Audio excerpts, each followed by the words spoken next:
everyone, and welcome along to Trade Talk. We've had a lot of fun over recent weeks with our Trade Talk community, talking all things AFL. You can catch all of those shows online, and obviously our special Ashes version of Trade Talk. But we are now turning towards the pinnacle of tennis. Of course, it is one of the four majors, but probably the flagship of the four. It is, of course, Wimbledon. We're coming out of the clay court season. The grass season is alive, and we are just days away. Darren Parkin is my name, and we're going to the best. Steve Quick from Ace Previews. You'll be catching all of his work throughout the course of the tournament, and he joins us for our first edition of Tennis Trade Talk. Steve, thanks for jumping on with us. No worries. Thanks very much for having me on. Looking forward to it. Do you agree? Do you have Wimbledon as the pinnacle or the flagship of the four majors? Look, I think so. I think for us, here in Melbourne, the Australian Open is probably that close second just because of location and convenience. But I think, certainly in terms of the prestige around the tournament, it's certainly Wimbledon tops the list. It's a magical event. Obviously, the Australians historically have fared better than they do in Paris. We'll discuss them a little bit later on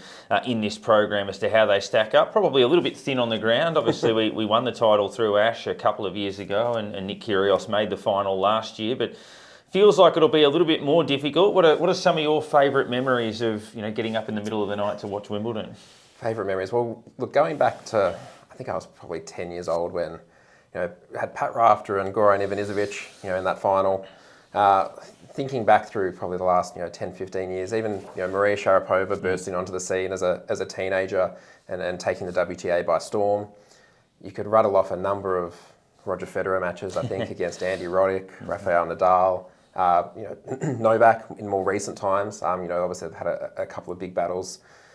Isner versus Mahut, spending 3 days really forced a rule change, really. Yeah. Yep. And poor John had to then back up and play again later that afternoon. So look, there's been a lot over the years. But how about yourself? Yeah, one of my favourite photos. There's a photo of Isner and Mahut next to the scoreboard after that match, and they've just played for 8.5 hours or whatever. And obviously Isner's got a big smile on his face, and I felt sorry for Mahut, who couldn't have looked more forlorn in that photo. And he's sitting there going, "Oh, I'm a part of history here. I'm in this photo, but I've just lost an 8.5 hour match, and now I've got to go home." I really felt for him having to pose for that. But yeah, obviously Leighton Hewitt's commanding win in 2002. Yeah, that Rafter Goran Ivanisevic match was a heartbreaker with Paddy up a break in the fifth set in that match, and just unfortunately wasn't to be for Pat, who lost 2 Wimbledon finals, and that was the one missing piece, I guess, of the puzzle. And I think Andy Murray breaking the drought was a pretty special moment as well, and then obviously won it again a few years later.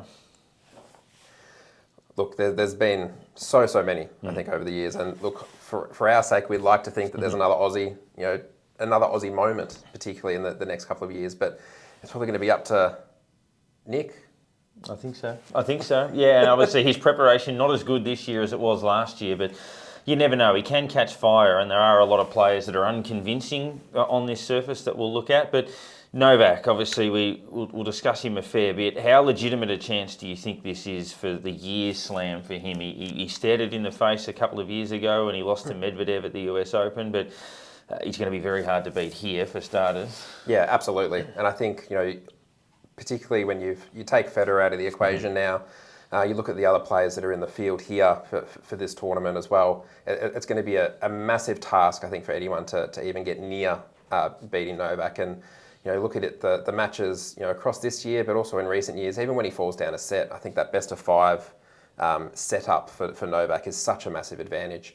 It's hard to find a player, I think, outside of maybe Carlos Alcaraz, to be able to really challenge him here. And, as I said, we saw a couple of years ago, he got to that final of the US Open. It was that final hurdle when Medvedev was able to get over the line, but it's going to take a really impressive performance just because of the way that Novak can really go into that no unforced error mode and really try and limit the amount of free points that he's giving to his opponent. Jumping ahead a little bit, but that Alcaraz match with Djokovic at the French, where they went toe-to-toe for 2 sets, fantastic tennis. Alcaraz got back on level terms and then obviously cramped up in the heat, and that's where you talk about best of 5 and going the distance, something that Djokovic had struggled with early in his career, but obviously not anymore. How does Alcaraz come out of that, do you feel? Are there scars out of that, or does he look at it and go, for 2 sets I was toe-to-toe with him, and if my body holds up, I can potentially go further? Yeah, I think looking at his career to date, he's really tried to make the most of the positives, I think, out of most situations. And I think when you look at that that matchup, he was probably at that point in time, he had the momentum and he was really starting to assert himself on that match.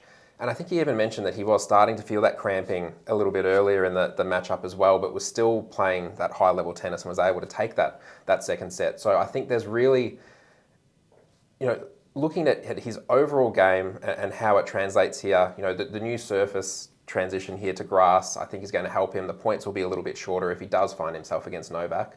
But I think these are all great learning experiences for him. And remember, he's still so young and he's basically the next generational talent of the ATP. So I think there's a massive potential here for Alcaraz to make his best run at Wimbledon to date. From a punting point of view, from your side, obviously, we go from clay to grass, polar opposites in speed and style and the type of players that is suited. How do you go about looking for, obviously there are certain players that are noted dirt ballers, if you will, on the clay that don't perform as well on the grass. And so how do you go about transitioning even your form analysis from the contrasting surfaces? Yeah, obviously looking at how the court surface itself works for the players. So, looking at the clay, there's more friction when the ball hits the surface and is able to kind of bounce up a little bit more, whereas we're going to see on the grass, the ball's going to skid through a lot more, really favours those players who are able to serve strongly, but who are also able to come in and take time away from their opponent. So I think they're really key things to look for.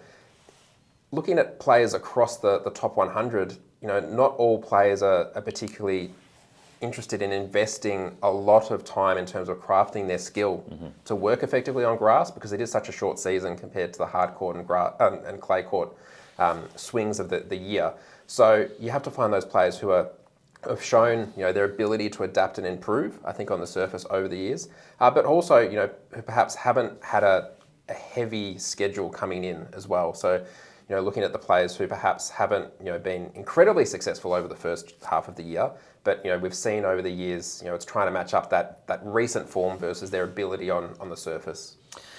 Wrapping a bow around the Djokovic one before we look at some of the market moves. Clearly, obviously, with Nadal very much in the twilight and Federer gone, the big three is the big one, if you will, right now.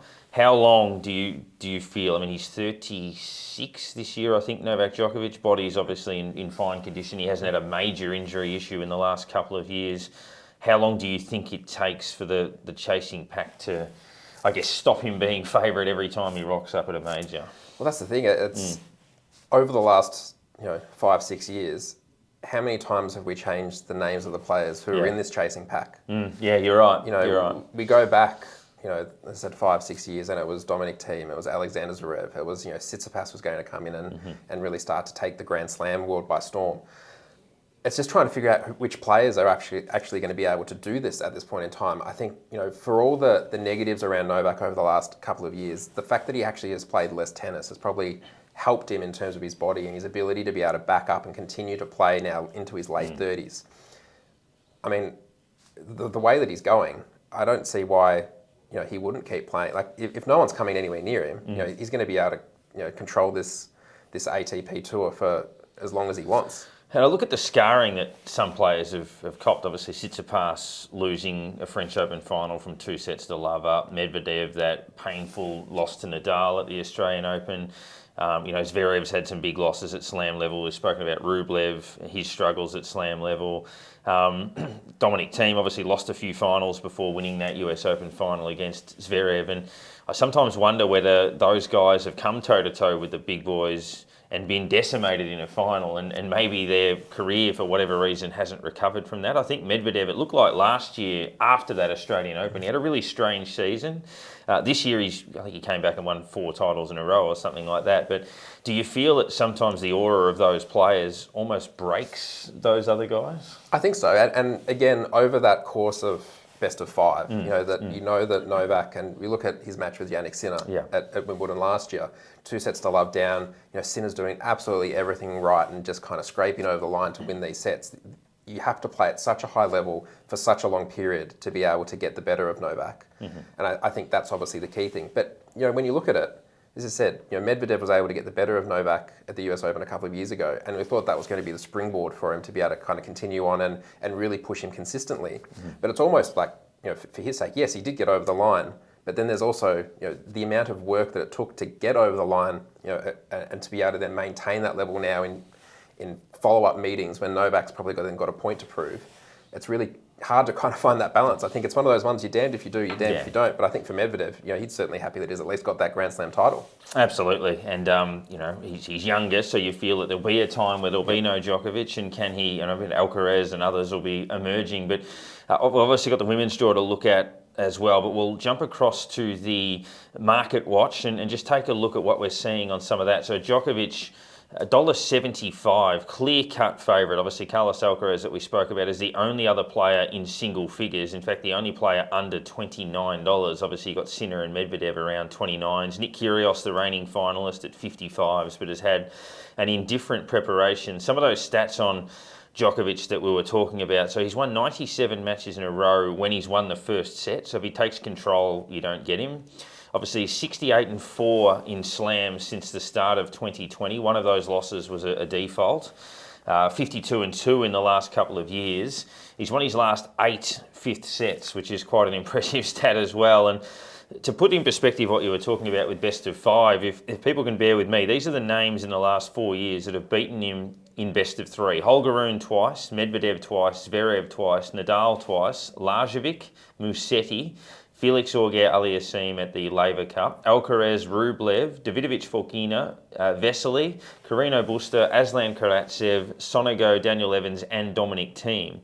If you go to best of 5 sets, it's only Nadal and Medvedev. So I think that confirms the point you were making. That's not counting the walkover, which obviously didn't go the distance. And that's the thing, when you look at those stats that you read out as well, so really the sweet spot is you need to win the first set against Novak and you need to wrap it up in 4 sets or less. Yep, correct. So you need to win 3 out of 4 sets against arguably the best player of all time. Tough ask. It is a tough ask, and did it feel that way in the French Open? That, I mean, obviously Ruud was up 4-1, but as soon as it went to the tie-break, you kind of felt, well, this is the match. If he doesn't win it here, it's done, and sure enough, it proved to be. And I think that's the thing of, you look at Novak's level, generally it can sometimes waver during the first week when he's perhaps not playing against as strong of an opposition. But his ability, and particularly at the French Open, his ability to just not produce any unforced errors throughout all of the tie breaks. He's basically saying, well, I can go all day here. I'm going to keep getting the ball back. I'm going to put it in dangerous positions, but I'm not going to make errors. So do your worst. Yeah, and you look at it in most sports where often, be it AFL, be it soccer, be it basketball, often sides at a lower level can go with top sides for a while. They just can't go with them for a long time. It's like you look at cricket where hypothetically Afghanistan, who have got international status, could beat Australia in a T20 on their day, maybe in a 50-over match, but they're not going to beat them in a test match. It's just the longer it goes, the better they are. But how do you rate that chasing pack, Alcaraz, Medvedev, and a few others? You've mentioned some players that have, I guess, high ceilings that are yet to quite be reached. Yeah, so I think when you're looking at the draw here, obviously the appeal with Alcaraz is the fact that he's going to be in the other half of the draw. So if he were to face Novak, it wouldn't be until the final. Looking at Alcaraz and his level, I think I was really impressed with how he's played on the grass over the last couple of weeks. Last year, he was taking the tennis world by storm kind of through that French Open, lost to Zverev there, came into the grass season and was struggling. He'd played a lot of tennis and you could see, he had his arm bandaged and he was, struggling a little bit, but still put together a pretty solid level. I think what we've seen this year on grass in that small sample size, he's obviously adjusted his game a bit. He's playing more compact strokes, off the forehand and backhand. He's coming in on the return of serve, and he's not playing like like he would play on clay, basically. So I think we've seen significant steps of improvement with Alcaraz here. Looking to the rest of the players below, I think Medvedev still plays a little bit too passively on the grass. He's trying to cover too much court, and anyone who's able to come into the net and take time away from him, that's one of those tactics that does work quite well against him, and I think he will probably find himself, found out at some point, across the first week and a half. Looking to the other players with high ceilings, you almost have to, move your way down the seedings to Francis Tiafoe, maybe even at the 10 seed. Looking at those players who have the fitness to be able to go the 5 sets, which I think, Tiafoe hasn't always won those 5-setters, but you've seen he's been able to physically match it with the top players. Taylor Fritz put in a solid performance last year, lost to Nadal in that tricky quarterfinal, I think it was, where the abdominal injury flared up and Fritz just couldn't quite figure out how to handle that situation. He would have played Kyrgios in a semi. Yeah. Absolutely. So I think, they're probably two players that I'd be looking at who have that ceiling to be able to match it and play a really high level. But I think looking to the draw and looking at how things pan out, I think if you're looking for players such as a Tiafoe or such as a Fritz who find themselves in the quarter of the draw that has Casper Ruud as the 4 seed, and even potentially, Medvedev, if you can avoid until maybe the 4th round or so, they're probably the good target points if you can find a player with some solid grass form. I think Fritz famously took Djokovic to 5 at the Australian Open in that weird night where we went into lockdown halfway Everyone through got the kicked match. out. Yeah, Yep. I think that was, and Tiafoe, I think, took him deep-ish, like a tight 4-setter in that same tournament. So, and obviously he had the great run at last year's US Open, so has shown that he can do that. Looking at the women's draw, so for years now we've looked at the big 3 or 4 on the men's side and thought, oh, how open is it on the women's side? Do we have a big 3 now on the women's side? That Swiatek, Rybakina and Sabalenka have won the last 5 slams between them, and they're clearly the shortest in the market. So how do you rate those 3? I guess, should Iga be favourite on grass? She's the best player in the world, most would agree. Should she be favourite for Wimbledon? I think she should. And I think it's just because you need to find that significant level to be able to beat her. Obviously, the market here, she's $4.70, so she's nowhere near the probability of a Novak. But again, it's that nature of they're playing best of 3. So it is easier to kind of get on top of a player and have someone on the brink of elimination relatively quickly.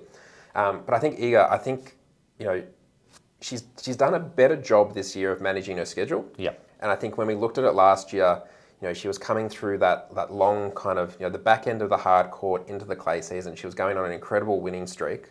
I think when you look at, she got to Wimbledon and it was, I don't want to say it was an afterthought, but obviously, she peaked at Roland Garros and then did find herself probably dipping a little bit in her level at Wimbledon. So I think, she's obviously, the deserved favourite. Sabalenka is justifiably the second favourite, but I think, Rybakina, the illness that kept her out of the French Open, causing her to withdraw mid-tournament, and then she's still having the lingering effects of that. It's hard to make a case for her around the current pricing. I'd need to see her on court to make sure she's at a level to be able to at least be competitive thinking to the second week. Now, you've got a couple of categories that we wanted to sort of talk through. So players, and we've seen so many bolters on the women's side, be it veterans having another run like Pliskova a couple of years ago when she made the final. Kvitova's been in good lead-up form. But then you look at players with a higher floor but a lower ceiling. Can you sort of take us through how you've broken down the rest of the field? Yeah, so looking into, I guess, the pockets of the draw that you're looking to try and potentially attack. I think, if you look at the top 4 seeds, Jessica Pegula is probably the one that you would say on form. And maybe, Rybakina, if she does show that she isn't perhaps at her best, they'd be kind of the target points that you'd be looking at in the draw. What I would be looking for is, there's 2 kind of distinct categories of players when you're thinking from an outright perspective. Yep. There's the players who I think are capable of, really top quality performances, who can shake up draws, but it's going to be a bit of an ask for them to be able to back that up and play at that level 7 matches in a row. So the players I'm thinking of here are Petra Kvitova, Jelena Ostapenko. Yep. You've got even Caroline Garcia to a lesser extent, and Coco Gauff. I think they've shown they've got the serve and the ability to be able to kind of match it, but can just dip in form. And particularly Garcia, we saw how well she finished last year, but she hasn't quite found that level this year. And even Katerina Alexandrova, Samsonova, Madison Keys, Pliskova, as you mentioned. These are the players that I would, if I'm trying to find a player, I'd like to avoid them early. Yep. And I think if you get them, you're most likely, if they're in your first, second, third round, you're going to face them because there's just less matches that they need to get through. But they're the ones that I'd be kind of wary and maybe consider, in a particular head-to-head matchup as opposed to an outright against some of those top names. But the players with the higher floor, so we're looking at they're more consistent, but may struggle if they, face one of those players who really, finds that top level. We've got Mahova, who looked really great at the French Open. Donna Vekic, and even Daria Kasatkina, she's shown that she's able to kind of play that counter-punching style, but she is kind of, at the mercy of what's coming from the other end of the net at times. Then you look at players like, we saw Svitolina have a good run at the French, but Simona Halep. yeah, but she struggled probably beyond that stage of a major, and obviously she is still coming back, and again, maybe not necessarily the preferred surface for her. So do you find that, obviously on the men's side, it's probably harder to find value because you've got one guy that is very, very difficult to beat. There's more value on the women's side, but I'm imagining it's harder to find because there are so many matchups that can go either way on their day. I mean, let's say if you get Ostapenko versus a vulnerable Rybakina early in the tournament, as you say, then that could go either way. Garcia can be hot and cold, as we saw at the Australian Open. That it's really harder to find a level there. Yeah, and that's the thing of had we had this conversation 6 months ago, I was probably putting Rybakina in that list of the players who can on their day really challenge, and we saw what she did to Iga at the Australian Open. It's she's obviously been able to build up and come into that kind of top three conversation. But I think that's the thing. You look at it, and you look at Mahova, who put together a really impressive French Open. She had to play Maria Sakkari in the first round. Yeah, and that's the case of then she was able to take that draw. So it's trying to really find the pockets to be able to work with, particularly when you don't have a heavy favourite like Novak, who's going to really control whether outrights come in too much or they don't come in at all and start to drift if he's looking really good. I think it's really about trying to work the draw, and we'll try and kind of have conversations across the first week of the tournament as well to be able to figure out the best pockets to look at. So yeah, obviously, as Steve's saying, that the seeds get better draws. So if you knock the seed off, you take their better draw, and you can potentially run deep through that, as we saw throughout the French. We'll turn our attention to the Australians in the draw. Now, it was a tough run through qualifying over the last sort of 24 hours. That's wrapped up. We had 11 Australians enter qualifying. Only Storm Hunter came through, and she won a match at the French Open and is in pretty good form. She's a good story. Obviously, she's been a doubles slam champion as well. So, but we lose Alja Tomljanovic again. Probably not unexpected. She's had a shocker of a year battling through that injury. She's missed every major now. Kokkinakis, probably a surprise to pop up in qualies given he's ranked 86, but as you said, I think the rankings are from 6 weeks earlier, so he's not there. But we'll look who is. Obviously, Daria Saville, great story, coming back from the ACL. I'm sure everybody wishes her well, but I think we've settled on 9 in the field. Can you take us through some of those? Obviously, De Minaur and Kyrgios probably flying the flag. Yeah, so we'll start at the top, which is Nick Kyrgios, who probably commands the most attention generally.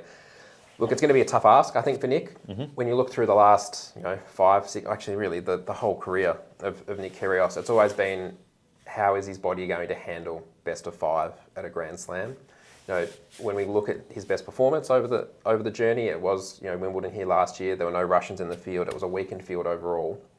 And, he did get that walkover as well in the semi-final against Rafael Nadal. So I think there's a lot of positives around his game on grass, but there's too many negatives, I think, to consider at the moment.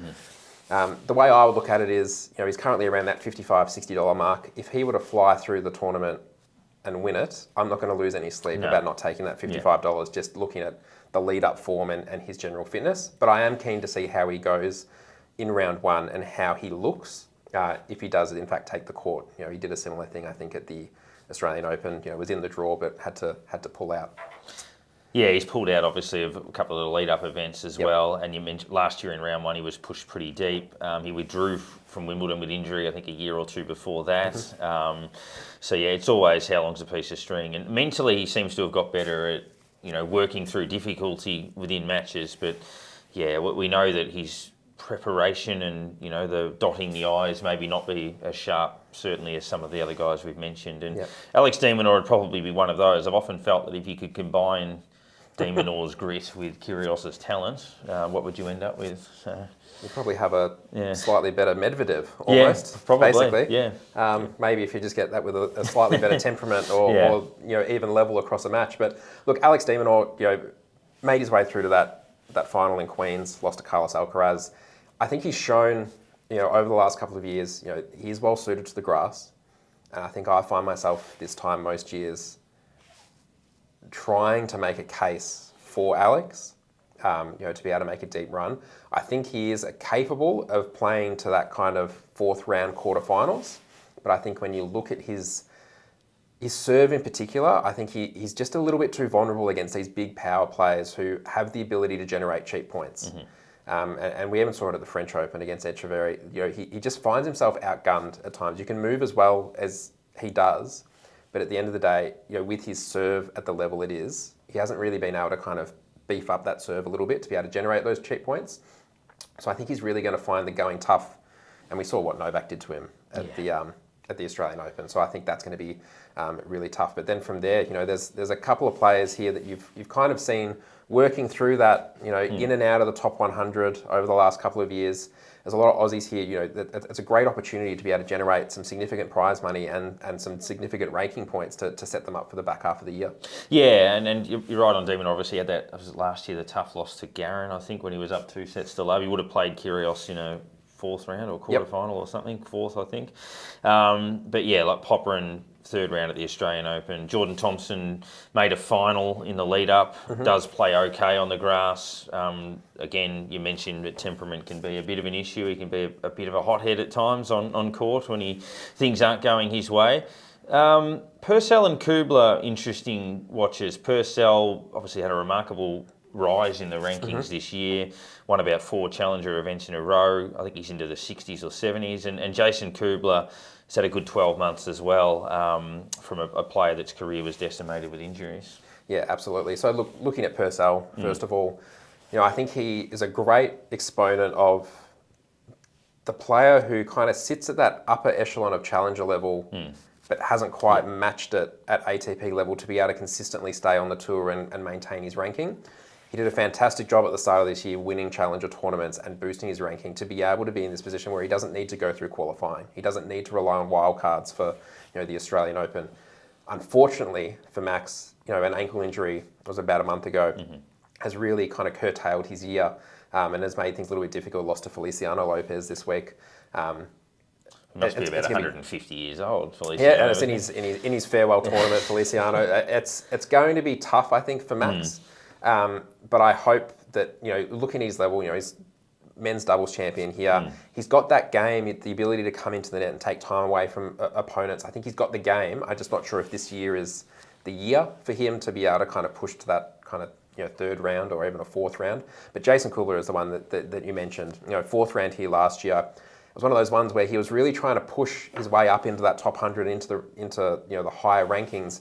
And there were no ranking points here last year.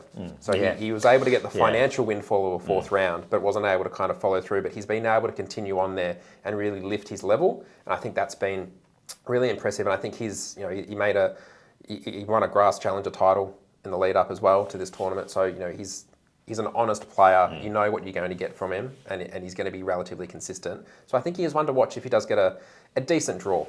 Unfortunately, as we say, thin on the ground for the women with Ash's retirement and obviously Tomljanovic injured, and she would have probably struggled a little bit anyway off that limited prep. But Saville, probably anything we would get, I imagine, is a bonus. And Storm's had an excellent singles record in a team environment. If you look at her record when she's played Billie Jean King Cup and things like that, but starting to translate that into her individual performances now. So what can we expect potentially from them? Look, I think, you know, starting just first off with Daria, I think it's going to be tough. Obviously, it's, you know, she's just returned to the tour from tearing her ACL late last year. I think it was against Naomi Osaka.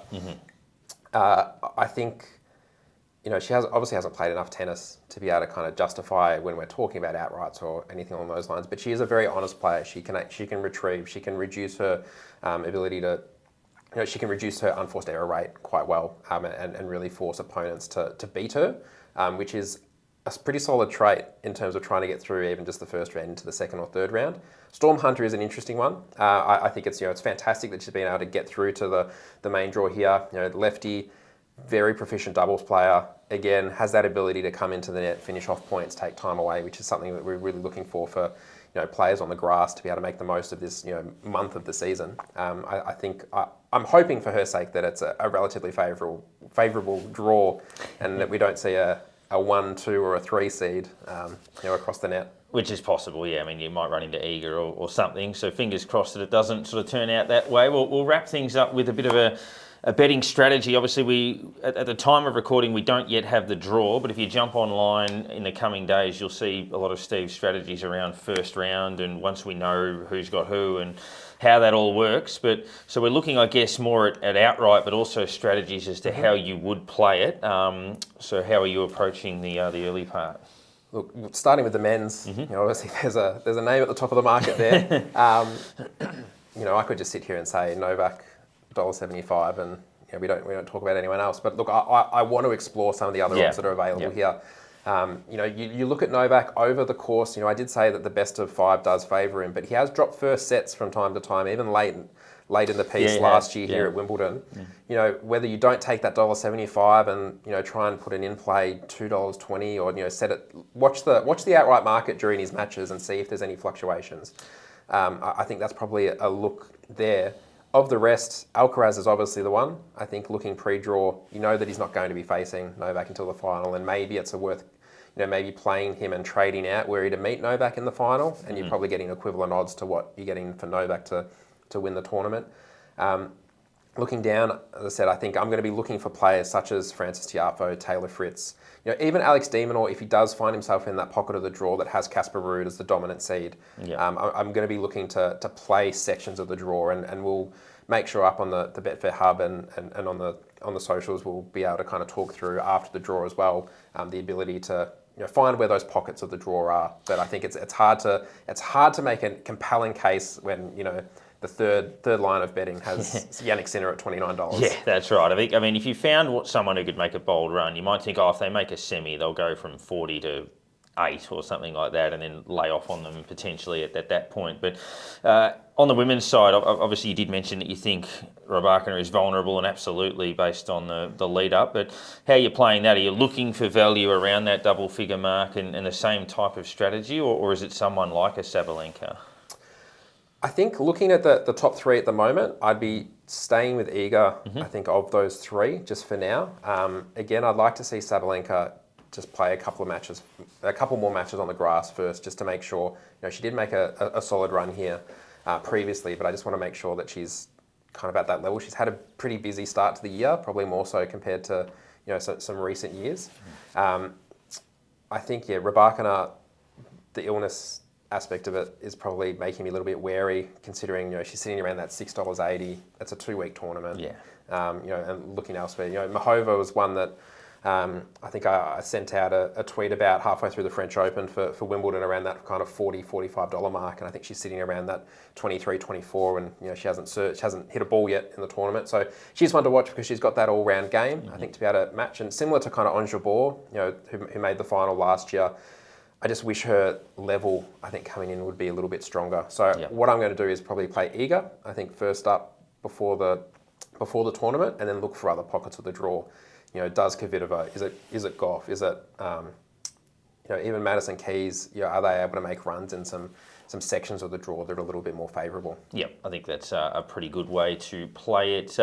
Steve, thank you. Great to do that. Hopefully we can do plenty more of these over the course of the year, and obviously your strategies will be highly sought after throughout the course of the tournament. We'll have the draw, and hopefully we can have some deep runs for the Australians, and hopefully we can have some surprises along the way. But great to join you today. No worries. Thanks very much for having me on. This has been Trade Talk. You'll be able to catch all of our Trade Talk programs, be it cricket, football, tennis. We'll be expanding that out into other things like golf and basketball going forward, and jump on the hub to catch all of that.